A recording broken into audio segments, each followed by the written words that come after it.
Today we're here with processing meteoroids into our images. Today we're here with processing meteoroids into our images. I know many of you have been waiting for this video, so it's finally here. Today I will be showing you just how to integrate those meteoroids into your images. I won't be showing you the full workflow of the whole process of this whole entire image, because that can be seen on some of my other videos. So this is roughly the final image that I will accomplish by layering those meteors in, and now I will show you how I got to this step, or to this final result. It's a fairly easy process, but obviously some of you out there have been asking me how I'm doing it, and while there probably are already some tutorials online somewhere, I will still be showing you today my technique of doing so. Maybe it's the same or maybe it's different, but yeah, here it is anyway. I'm just going to open up Lightroom, because obviously normally that's where I first begin my workflow, and I had quite a lot of images to begin with, and I'll just explain how I got this image. This image here is a stacked image. What do I mean by stacked? I took a series of single images and stacked them together, put them on top of each other to reduce the overall noise that was in the image and get a fairly cleaner image, and it allowed me to edit a bit more vigorously. So yeah, this was the end result anyway. It was a stack of, I believe, 4 or 5 images, and one thing what I'm going to tell you as well is the images that I actually stacked were from a slider in a time lapse. So originally I didn't plan this shot. I actually planned to just do some time lapses at this location, but I ended up I actually forgot to take my foreground images, which I probably would have done in Blue Hour, or would have done a series of long exposures to get a really clean image. But I didn't do those that night because I was under some pressure with the time, and so I just decided to stack 4 to 5 images from the slider images. And what that means is I was actually panning. I won't say panning. The movement was coming backwards, and maybe we can see from the images. Well, they're not all here anymore. But that slider was moving backwards. We can't see there. Anyway, and so basically what I'm saying is the images that I stacked in the end had movement between each image, which did result in some small clipping on the sides of the images, and normally that would have resulted in a blurred effect. And I mean, if we do really look or zoom in, there is a little bit of blur. Anyway, I stacked those images using a Starry Landscape Stacker, which is an app you can download for Mac, and I really like that software. That's the one I'm using always. And once I stacked those single images, I took that into Photoshop and gave it an edit. So let's just do an import. The raw images were looking something like this. It was a bit cloudy at the time, and after stacking and some editing, we ended up with this. Now, once you've done your normal workflow and you've got this image, obviously you can open that up in Photoshop, or just press right click, edit in, or if you've already edited the whole image in Photoshop, then it should be there open and ready. Now the next step, before I begin with the next step, what I did was I set up some cameras, all the same focal length, 14mm, and I put them all in the same direction. So we have, this one shooting rough direction, but it was at a different place because the slider was just down here, and I didn't want to disrupt the slider. So I left this one up here so I could capture any meteoroids like this tiny one here and so on.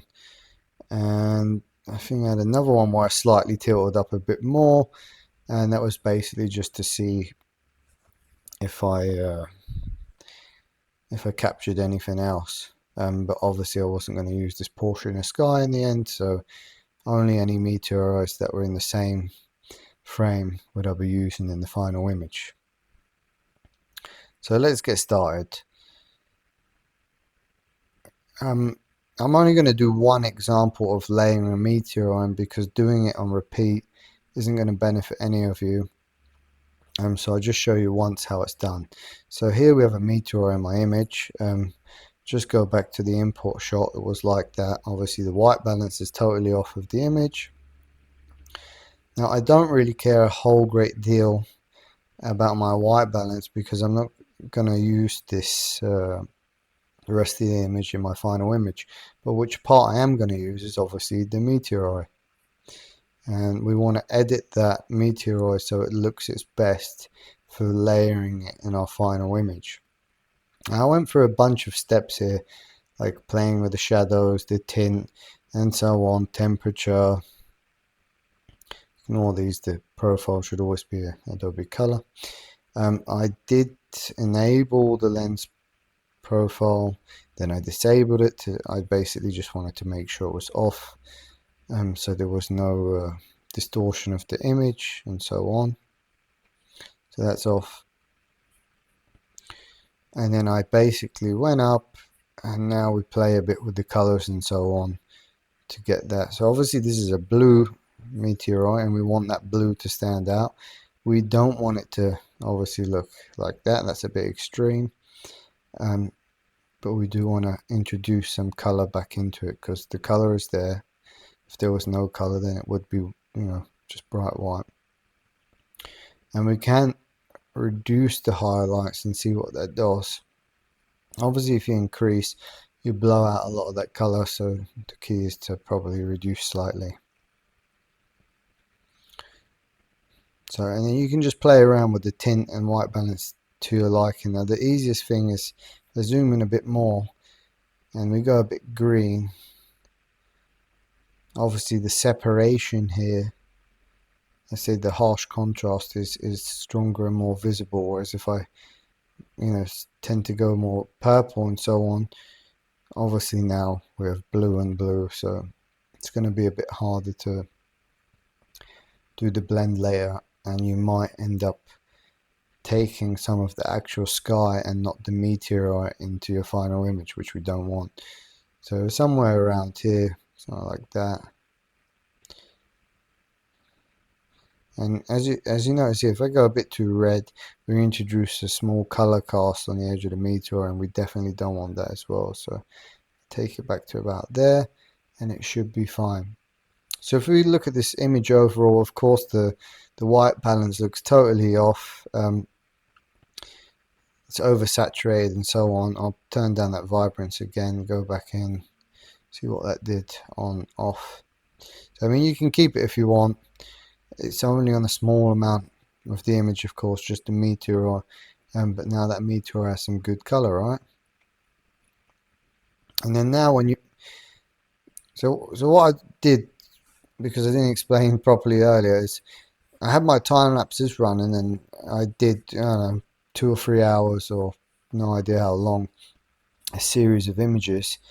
The more I shot, that's why I had 3 cameras up, so I had, and I started each one up differently, so whenever one is on the interval, the other one would be shooting, and that way my chances of capturing every single meteoroid that passed in the sky would be higher. And then when you got all those images, obviously you need to go through one by one and check where the meteoroids are. And when you find them in your images, I tend to, if you're on Apple, I tend to hit the letter B, and that would add them to my quick collection. I'm not sure what it is on Windows, so you can quickly search that. But I basically put all of my Meteor images into the quick collection, and then later on I can cipher through and pick the ones I want, and the ones I don't want, remove them, and then they all you know, they'll be all here in the quick collection. I can edit them all for the colors. You know, if it's green, then obviously it should be a bit more green and so on. If it's blue, then it should be a bit more blue, because we want to increase that saturation, and then they will be ready to, you know, take over into Photoshop. So again, right click, edit in, and open up in Photoshop. Now I'm not going to click that now because I've already done that.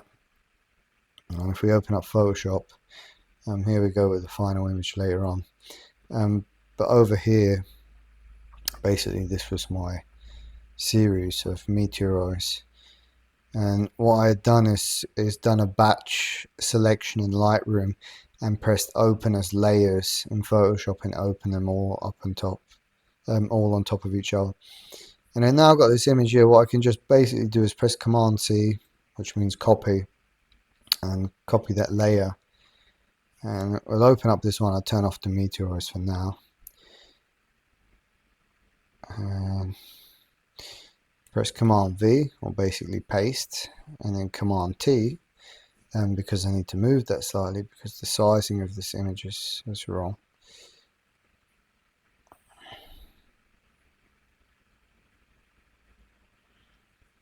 Put that back into place and turn it on and off. Alright, so it's still a bit higher.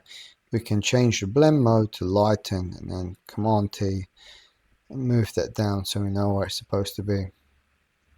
So give or take, in the end, that meteor needs to be roughly here, right? Because we want to be as realistic as possible. So turn the blend mode back to normal, and these are the steps that obviously you want to pay attention to, and the ones that you're waiting to know about. I'll zoom into that meteor until I'm there, and then I'll hit that with a vector mask here. Select my brush, obviously on black and white, and now what we can do is just mask the meteor out with the black brush. So I click at one point, and then I press shift, I believe it's shift, I hold down shift and click, and then it wipes that out. We're missing a little bit there, so I might just want to go up a bit. Doesn't matter, we just need a rough idea. Now select the vector mask and press invert, and now we're left with the meteor. And what we want to do now is clean this up so it's real nice and clean. Again, I hit there. See, there's a little bit there. You want to clean this up as nice as possible. So we definitely don't want any of that, you know, that color from the previous, from the original layer of the meteor. Now, obviously, we've done the mask ourselves. And you don't want a clean line like this, because meteors tend to fade out towards the end, so they often have like a, you know, a pointy area, and you want that to be as realistic as possible.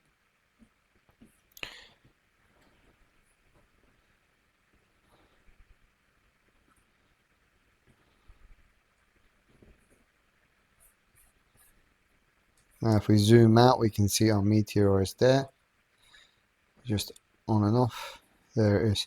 Now the next thing what I do is I actually just delete that vector mask, and I press apply, of course, just to save a bit of space, because there's no point in having the whole layer there and so on.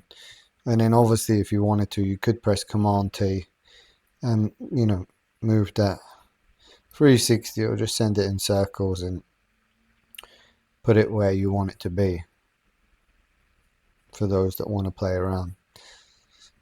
And then hit enter, or Command T, and obviously let's not do this. I do not recommend doing this, but yeah, I captured the biggest meteor of my life. Yeah, that just looks ridiculous, but you get the point anyway. You can reshape the size and so on, that needs to be. So I'm just going to increase the size slightly for now, just for editing purposes. Oops, that's way. Let's say something like this. Turn it slightly, just, you know, because most meteors tend to be coming up and down onto the side, and that one was like no idea, just going horizontal through the sky. I'm not even sure if it was a meteor, but it really did look like one. So and it has this blue color, and I haven't seen any satellites looking like that, so my guess is it is one. And whether it is or it isn't, the fact remains we're still going to edit it the same way. So you could layer in planes or satellites if you want them to be in your images, which sometimes some people do. So you got your meteor there, and I'll throw in the rest so you can see the other ones that are captured and so on. And that was the original one there, so I'll just turn off that one. So the image is going to look something like that. So I got these meteors, and I was lucky I got these parts there. It's a bit thicker in some places. This one, I'm not sure what's going on here, but it had multicolours. Probably could be a satellite. But we have them there. So up until now, normally that's all I do. However, if your meteors, aren't really popping and you want them to stand out a bit, obviously you can play around with them in quite a few different ways. And we'll just take this one for example, and I created this here. I just boosted the saturation a little. It was looking rather yellow, and I turned it a bit more to green. And you can't really do that in Lightroom the way that I've done it here. I'm just going to show you a few different techniques of what you can do.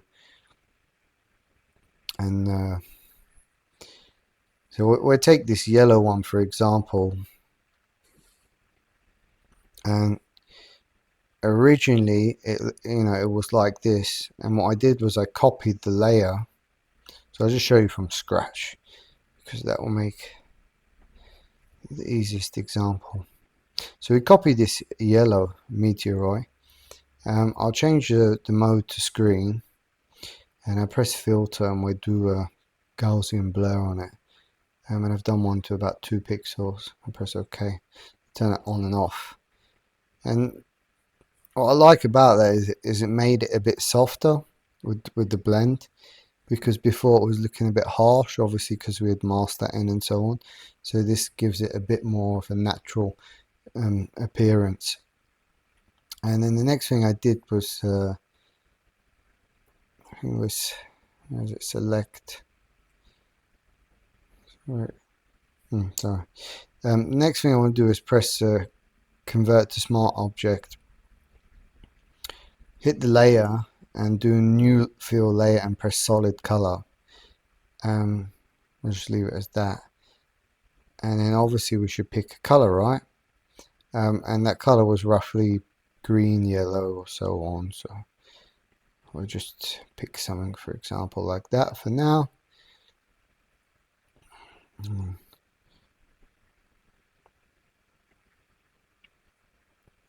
I hit OK, and now the whole image is green, right? Now obviously I want to assign this color field just to this layer, right? But it doesn't seem to be showing me that option, and that's where I need to hit right click and press create clip and mask, and now it will affect just that layer there, right? And you can always decrease the opacity if you find it's too strong, and so on.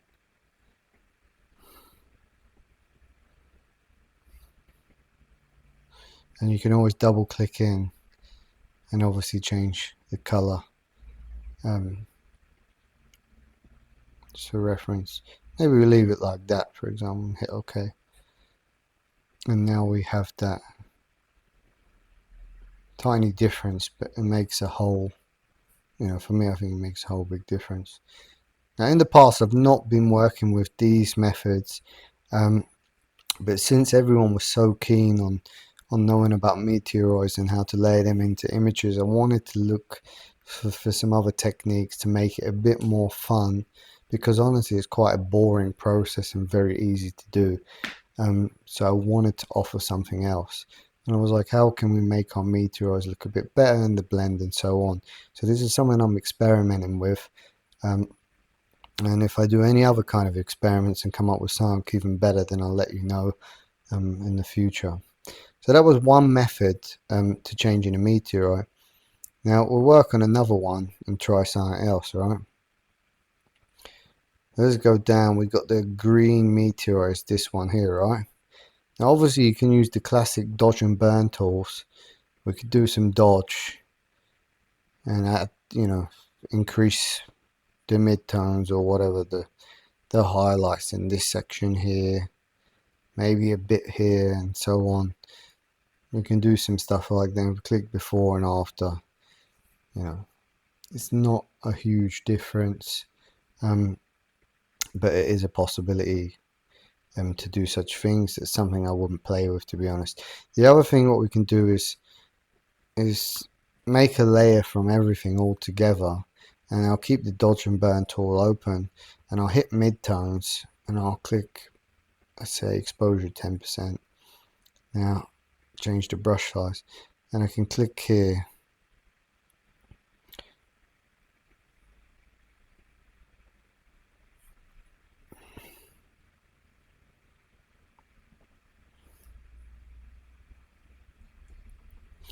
and nothing is happening whatsoever. There we go. Let's increase. There we go. That's right. Sorry. And I'll hit there.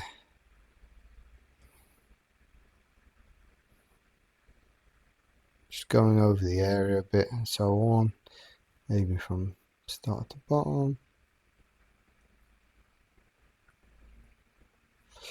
And the same thing can be done with highlights and so on.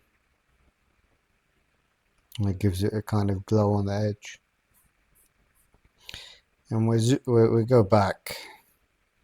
We did a lot of stuff there before, after, or on, off. So this is another option you can do. Honestly, it's not that clean. I would advise against it. What we could do is, let's delete this and go back down to the green one. And let's start by copying its layer again and changing the screen mode, right? And then doing the Gaussian blur.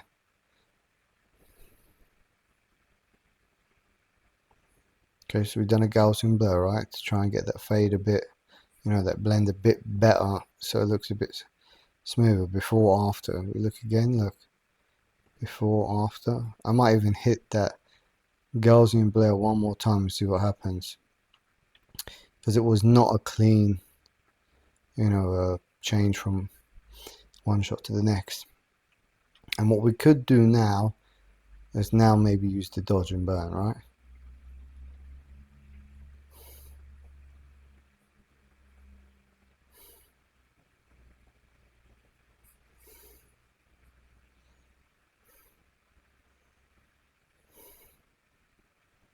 Alright, so just by doing this small change, obviously the Gaussian blur is a process we should definitely be working with, creating the copy and so on, just to smooth it out, because it makes editing it a lot easier and it looks a lot better.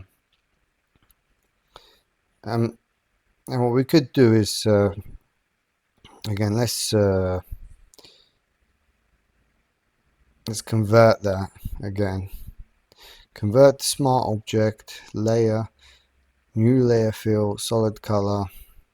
Okay. Hit green again. Press OK. Right click. Create clip and mask. Okay. On, off, and so on. I think definitely cleaned it up a bit. Let's change the mode again and see what happens. Let's check out screen. See if that made a huge difference. Okay, so it made a light difference. Probably looks a bit softer. Always can reduce the opacity and so on. Again, it just smoothed out those colors a bit. So we had something like this, and we cleaned it up a bit. So obviously zoomed in looks like it still looks like a huge difference. But let's zoom out so to actually see what it did.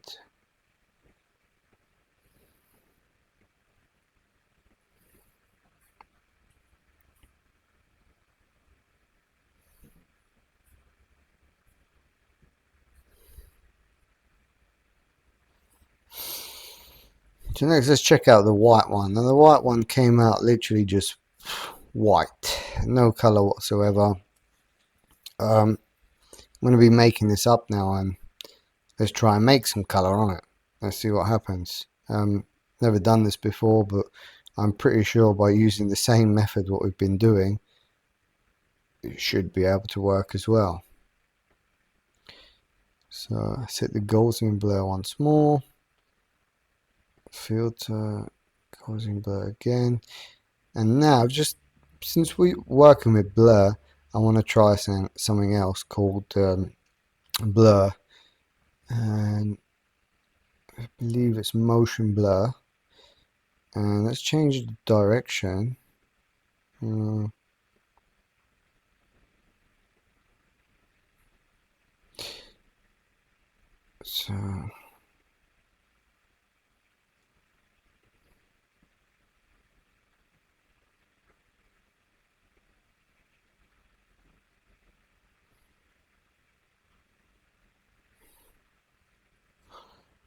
So minus 60.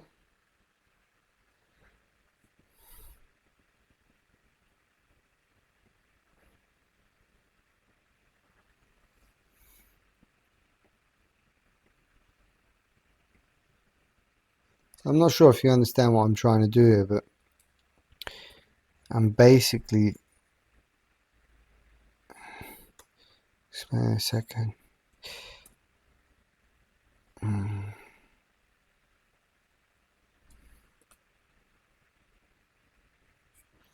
See how that is. Still off a bit. 71. Yeah, I think that's as close as I'm going to get. I wanted to extend the diminished part of the Meteor to give it a bit more. That makes sense. I'm obviously over exaggerating here. It's probably a bit too much. Probably turn the fade down a bit. Let's just see what happens when I press normal. Not a huge difference. Alright, now we can press convert to smart object. Again, filter. Sorry, not again filter. Now layer, new fill layer. And we can even try stuff like this, like gradient. Now I'm making this up just with some tools. I've not used these tools, but we're going to figure it out. Now let's say, what color do we want to introduce? Let's open this up a bit. It's not allowing me to open up a bit more. Okay. There we go. Let's say, let's just say pink. And let's pick a gradient. Let's say, let's try this, for example. Okay. And we hit it okay.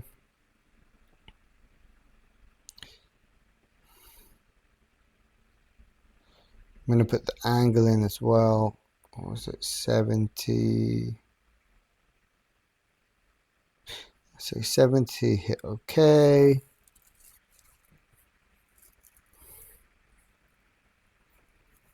And then press create clipping mask.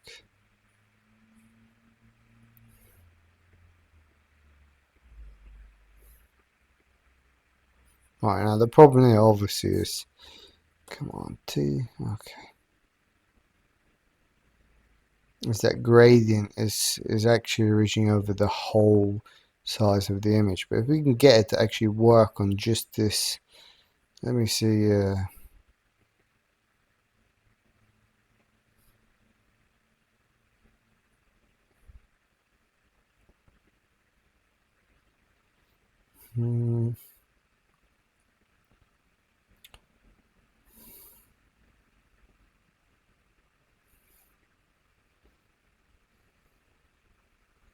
Not sure what these modes are, diamond and reflected and so on.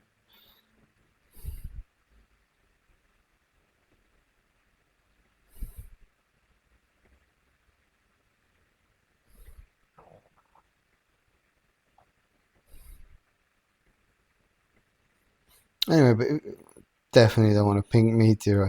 But the point is play around and try out some of the different tools, what you have and so on.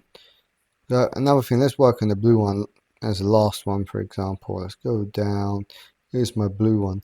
Now what I'm going to do is just press plus and create a layer.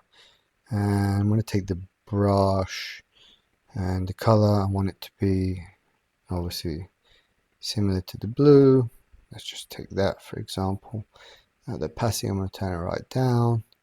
Also the flow for now. I'm going to change the blend mode to say soft light. Turn this up a bit and let's change it to screen.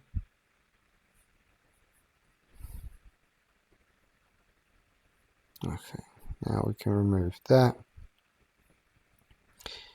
It should not be much bigger than the Meteor itself.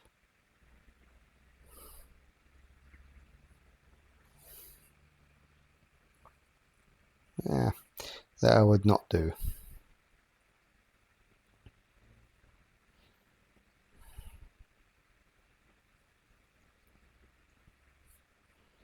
If we try to do.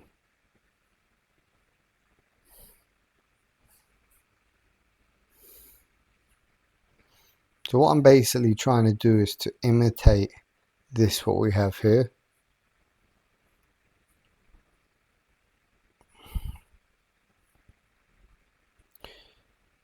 So created that copy of the layer, did not like how that turned out. Let's hit up normal. Let's see if we can change the brush and get the exact, at least a bit similar. Actually leave it, sorry. Let's give it a go.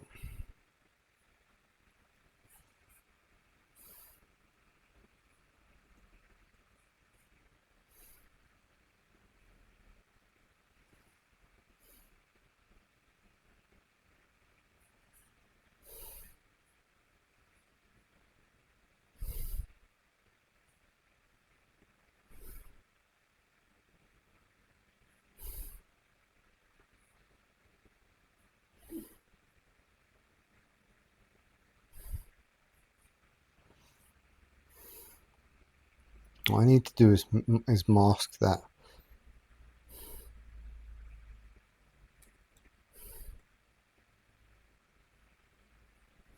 On this thing.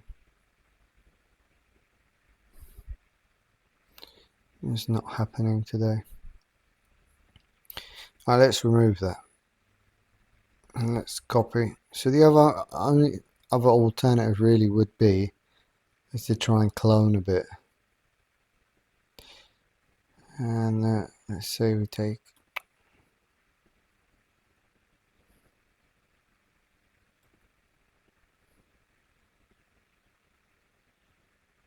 now don't worry, we're going to fix this afterwards. It's not have to be perfect right now. So I'm just trying to get a kind of bulge, let's say, in a part of the image.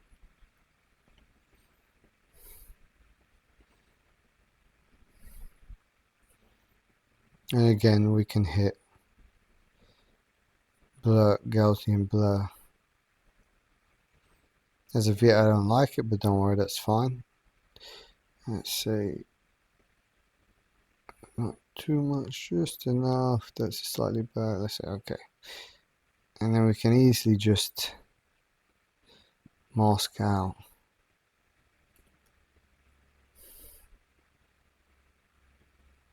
Maybe we should do the Gaussian blur afterwards. So let's mask that and hit there.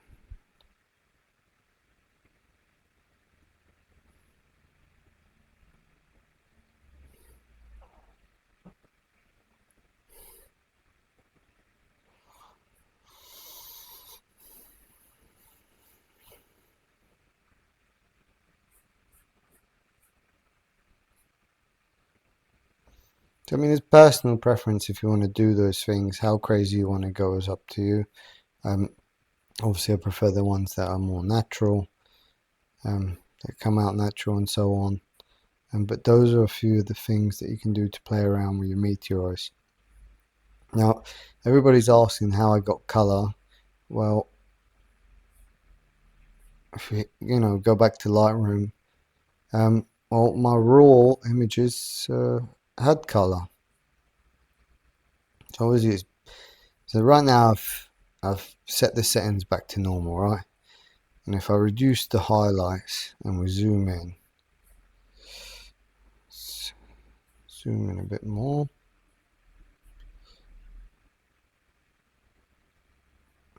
that'll do for now. And we change the white balance.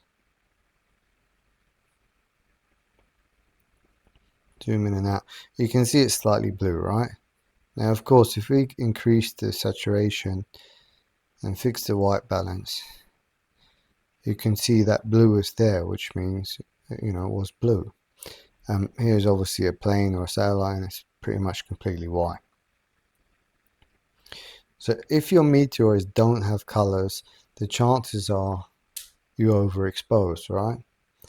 Or there just wasn't any color coming from the meteor. It was just a short blip,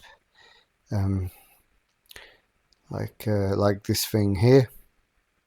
But even this tiny thing, there is some color coming from it. So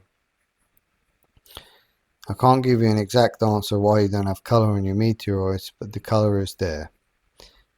Obviously, don't turn your meteors to pink, like we did in the example, but there are colors visible in meteors. So yeah.